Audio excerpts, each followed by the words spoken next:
গজল শেষ হলে আপনারা উঠবেন, যদি বাইরে যাওয়ার প্রয়োজন হয় একটা গজল কমপ্লিট হবে তারপর উঠবেন, গজলের মাঝখানে উঠবেন না। চলে একটা গজল একটু মনে পড়ে গেল তাই গাই, তারপর আমি রিকোয়েস্টে গেলাম আর বিভিন্ন গজলে যাব।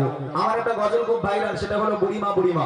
আপনারা জানেন বুড়িমাটা লিখেছিলাম আজ থেকে 10 বছর আগে। বুড়িমা গজলটা এত ভাইরাল হয়েছে, লিখেছিলাম কেন জানেন?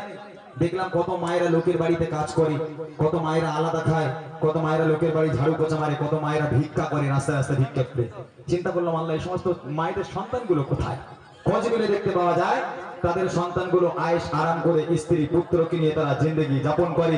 আর যে মা 10 মাস 10 দিন গর্ভে ধারণ করে লালন পালন করে বড় করেছে, মানুষ করেছে, ওই মা রাস্তায় রাস্তায় ভিক্ষা করে।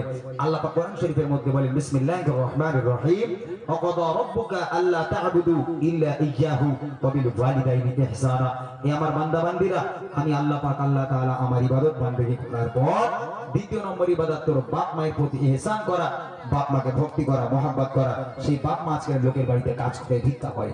চলেন যারা বুড়িমা শুনবে, বুড়িমা শোনানোর আগে, বুড়িমা শোনানোর আগে মা যখন একটা সন্তানকে জন্ম দেয়, বুড়িমাতে বলেছিলাম মায়ের বুকের খাঁচায় লাথি মেরে সন্তান বাড়ি দিকে তাড়িয়ে দিয়েছে।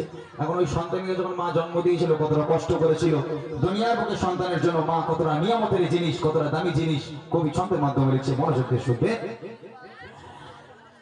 আধারে রাতের চাঁদে যে তুমি তুমি ভরে আলো, তোমার জগৎ দেখে আমার মন হয়ে যায় ভালো।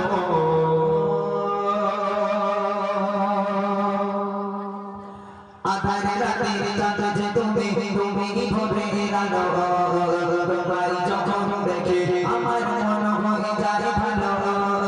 আধারে রাতের চাঁদে যে তুমি তুমি ভরে আলো, তোমার জগৎ দেখে আমার মন হয়ে যায় ভালো।